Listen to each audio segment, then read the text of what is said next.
राम राम जी सबको। आपका दिन मंगलमय हो, हमेशा खुश और स्वस्थ रहें, मस्त रहें।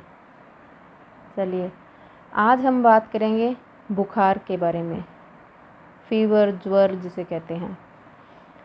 बुखार कितने प्रकार का होता है, होने के मुख्य कारण, उसके क्या क्या नुकसान हो सकते हैं और उसका उपचार क्या है।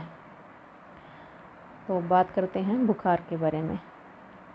बुखार मुख्यतः रूप से 3-4 प्रकार का होता है। जैसे अब मौसम मार्च का चल रहा है तो वायरल ज़्यादा होने के चांसेस होते हैं। बुखार वायरल हो सकता है। कई बार जुखाम के साथ बुखार होता है, तो वो जुखाम जब बहुत ज़ोर से होता है तो शरीर सहन नहीं कर पाता, उसके साथ बुखार होता है। कई बार हम देखें तो मलेरिया, डेंगू, टाइफाइड, ये आम बुखार हैं, आप सब इनसे परिचित होंगे। और कभी कभी बहुत ज़्यादा यदि हम शरीर से शारीरिक श्रम करवाएं, कोई काम करें ज़ोर लगा के, जो भी आप लो, तो उसकी वजह से, शरीर की ज़्यादा मेहनत लगने की वजह से, थकावट की वजह से भी बुखार आपको आ सकता है। तो लगभग इतने प्रकार के बुखार होते हैं। जैसे सबसे पहले हम वायरल बुखार की बात करते हैं। वायरल बुखार इन दिनों चल रहा है। तो वायरल बुखार होने के कारण क्या हैं? इसके मुख्यतः रूप से 2 कारण होते हैं।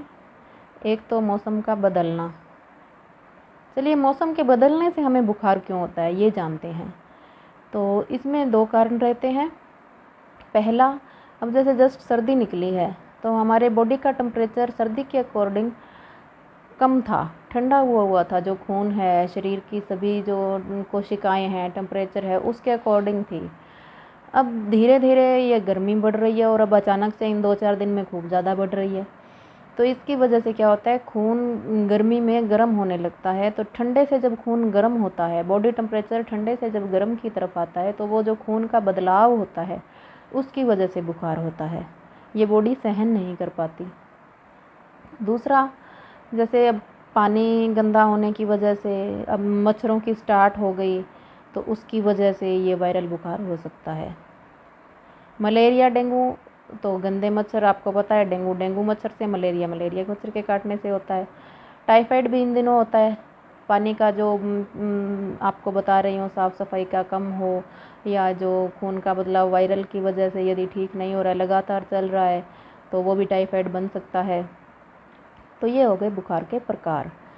तो कोई भी तरह का बुखार हो उसके लिए मैं आपको कॉमन दवाई भी बताऊंगी और अलग अलग टाइप के जो बुखार है उनके लिए अलग अलग भी बताऊंगी। तो करते हैं बुखार के बारे में आगे उपचार। तो उपचार में हम प्राथमिक उपचार यही ले सकते हैं, हल्का भोजन खाइए। क्योंकि जो बुखार का नुकसान है सबसे ज़्यादा लीवर पर होता है बुखार का। और हम बोलें कि बड़ा नुकसान तो कोई ऑर्गन पर नहीं होता, लीवर पर इसका सबसे ज़्यादा नुकसान होता है। लीवर का जी हमारा काम होता है खाना पचाना। यदि हम सुपाच्य खाना खाएंगे बिल्कुल हल्का, तो उसको कम तकलीफ़ होगी, लीवर को पचाने में कम काम करेगा, कम काम करना पड़ेगा खाना पचाने के लिए, जिस वजह से बुखार जल्दी ठीक होने के चांसेस रहते हैं। यदि हम हैवी खाना खाते रहेंगे तो हमें तकलीफ़ ज़्यादा होगी, बॉडी की ज़्यादा मेहनत लगेगी, बुखार लंबे टाइम चलेगा, जो आपको लीवर पर बहुत ज़्यादा नुकसान पहुंचा सकता है। बुखार यदि अकेला बुखार है, आपको साथ में कफ जुखाम नहीं है, तो आप चावल की खिचड़ी, नमकीन चावल, ये सुपाच्य होता है, ये ले सकते हैं।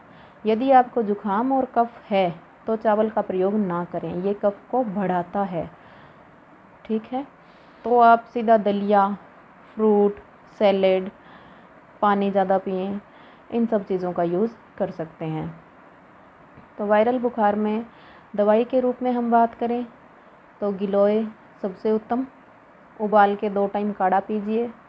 यदि आपको किसी को वहम है कि आपके पित्त बहुत ज़्यादा बढ़ा हुआ और मैं उबाल के लूँगा तो ये मुझे ख़राब कर रहा है, मुझे बाथरूम में दिक्कत हो रही है, हालांकि ऐसी दिक्कत नहीं आती।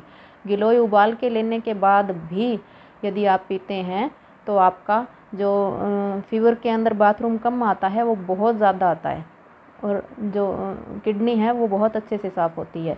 तो आपको गिलोय उबाल के यूज़ करने चाहिए। इन केस अगर किसी को है प्रॉब्लम तो आप सीधा उसको ग्राइंड करके जूस निकालिए, पानी मिला के पीजिए। ये तो रहा गिलोय। दूसरा उपचार हम इसके अंदर कर सकते हैं लहसुन का जूस, लहसुन का रस।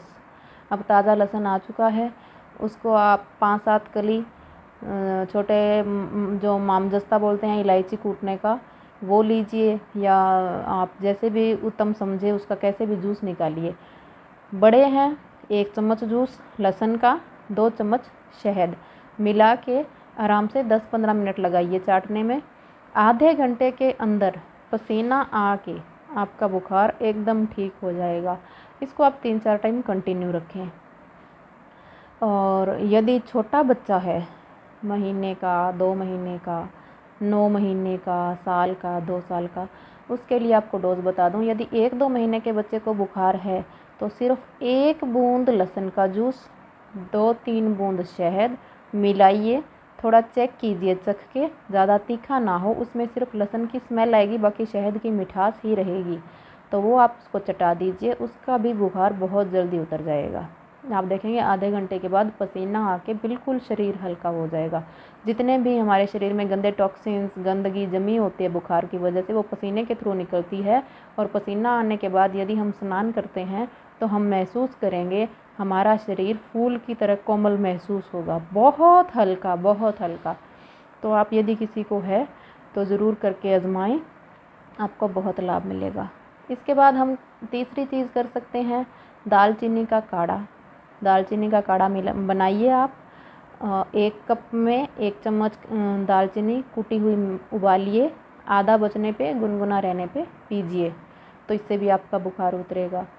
सिर पे पट्टी, हाथों पे, शरीर पे पट्टी आप कर सकते हैं, ये ज़रूर करनी चाहिए, जिससे दिमाग में बुखार ना चढ़ पाए।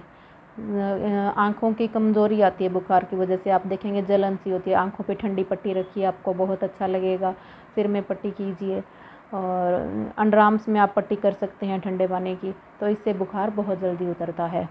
पैरों पे ठंडे पानी की पट्टी नहीं कर सकते बुखार के अंदर।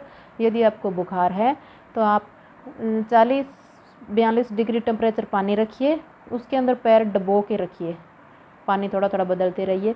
20 मिनट यदि आप डबो के पैरों को रखेंगे तो आप देखेंगे आपका बुखार जा रहा है। तो ये तो रही आम वायरल बुखार की।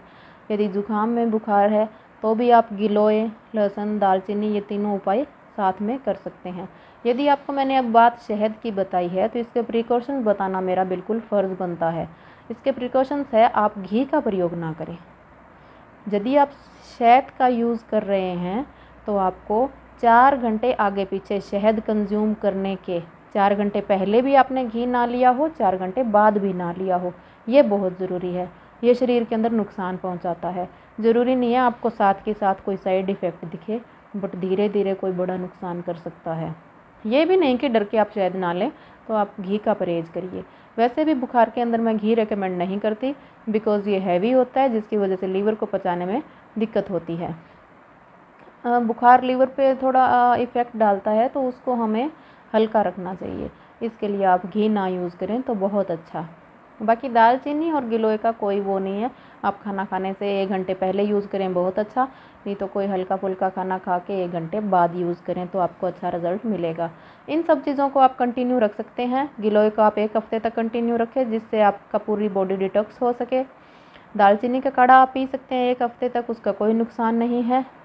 लहसुन का जो रस है, पहले दोनों टाइम लें, बाद में 1-1 टाइम करके उसको आप 4 दिन के अंदर बंद कर सकते हैं, तो आप अपनी बॉडी को नॉर्मल महसूस करेंगे।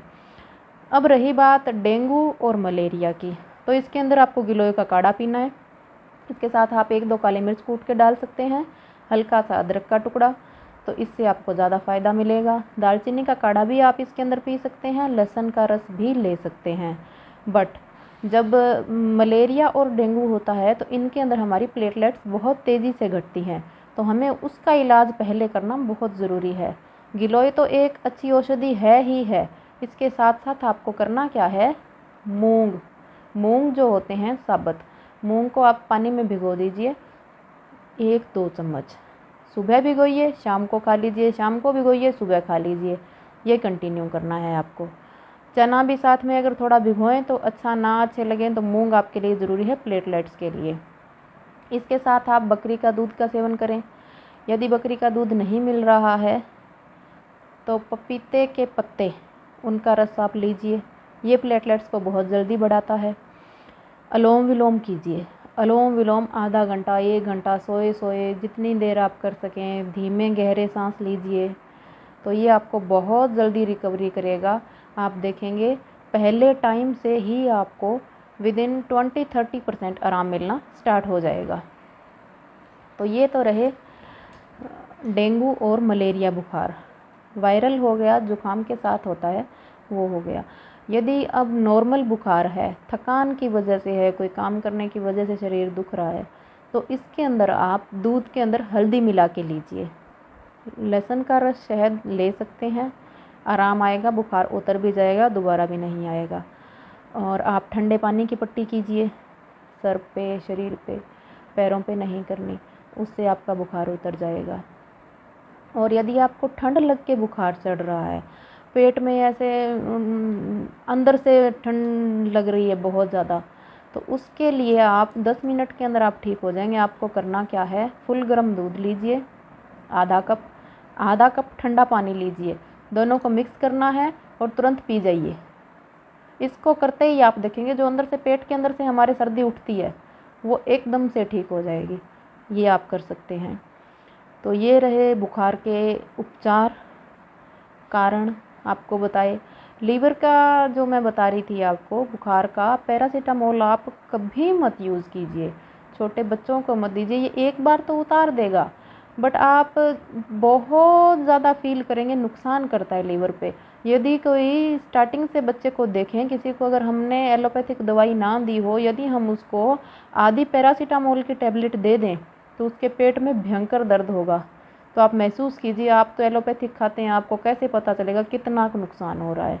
ये चीज़ वो महसूस कर सकता है जिसने आयुर्वेद यूज़ किया हो, तो पता लगेगा कि पेट में आधी टैबलेट पैरासीटामोल की इतना दर्द क्यों कर रही है। तो आप तो धड़ाधड़ 625 mg की, 500 mg की, 400 mg आपको कुछ लग ही नहीं रही, आप ले रहे हो, और बच्चे को 200 mg की आप दे रहे हो, तो वो कितना नुकसान पहुंचा रही है। मैं ये ऐसे ही नहीं बोल रही, मैंने मेरे बेटे को आयुर्वेदिक दवाइयाँ ही दी है, एलोपैथिक कभी दी ही नहीं। ये एक बार कोइंसिडेंट हुआ ऐसे, उसका स्कूल में जब गया था तो थोड़ा उसे लगा कि मुझे फीवर है, तो टीचर ने उसको, बिल्कुल हल्का था तो घर भेजना उचित नहीं समझा, स्कूल में उसको हाफ टैबलेट दे दी। उस टाइम उसको ठीक है, उतर गया बुखार। बट रात को जैसे ही मेरा बच्चा 9 बजे सोया तो नींद नहीं आई और अचानक पेट में दर्द होने लगा। अब मुझे रात का टाइम समझ नहीं आ रहा भी ये हुआ क्या है, तो बोल रहा है पेट में दर्द है। क्या नया खाया है, सोच सोच के परेशान, कुछ नया नहीं दिया, कोई बीमार नहीं है, कोई तकलीफ़ नहीं है। मॉर्निंग में, रात को तो जैसे कैसे मैंने अदरक का रस और जो दवाइयाँ पेट दर्द में दी जाती हैं वो दी, उससे उसको आराम आ गया। तो सुबह पूछा गया तो मुझे पता चला इसको हाफ पैरासीटामोल, बिल्कुल छोटी डोज 80 mg की थी, उसमें से हाफ दी गई, तो इतनी तकलीफ़ हुई उसको। तब मैंने महसूस किया लोग जो धड़ाधड़ पैरासीटामोल खा रहे हैं तो उनको कितना नुकसान होता होगा। उसके बाद मैंने स्कूल में भी प्रिंसिपल को फ़ोन किया, आइंदा इसको ना दी जाए। तो ये मैंने आपको उदाहरण के तौर पे बताया है कि मेरे साथ हुआ है, मैं आपको वही चीज़ें बताऊंगी। तो ये मैंने फ़ील किया, इसलिए आपके साथ शेयर करना मुझे अच्छा लगा भी आपको ज़्यादा से ज़्यादा ये लोगों को पहुंच सके। मेरी यही कोशिश रहती है कि मैं आपको जितनी हो सके अच्छी से अच्छी जानकारी दूँ, और आपसे रिक्वेस्ट करती हूँ आप ज़्यादा से ज़्यादा शेयर कीजिए, जो घर बैठे लोगों को अच्छी से अच्छी जानकारी मिल के फ़ायदा उठा सकें। तो सब्सक्राइब करना ना भूलें और आगे से आगे शेयर कीजिए, जो घर पे ही लोगों को फ़ायदा मिल सके। ये जो सब दवाइयाँ बताई है ये मेरी आजमाई हुई है, इनका कोई भी साइड इफ़ेक्ट नहीं है।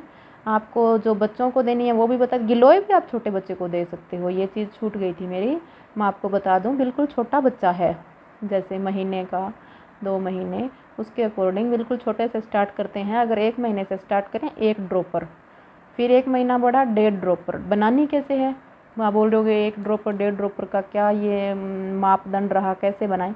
आप इसको 1 गिलास पानी में उबालिए, 3 हिस्से जल जाएं, 1 हिस्सा जब बचे, चौथाई हिस्सा गिलास का उसको मसल के छान लीजिए, 1 ड्रॉपर दीजिए, बचे जो आप पी लो, कोई ख़राब नहीं है, कोई नुकसान नहीं है इसका, आपको फ़ायदा ही होगा। ठीक है, तो ये जानकारी मैं आपको दी, बहुत अच्छा लग रहा है मेरे को सबको ये अच्छी अच्छी जानकारी देके भी। आगे से आगे आप शेयर कीजिए, ज़्यादा से ज़्यादा लोगों को फ़ायदा हो सके। चलो, थैंक यू जी।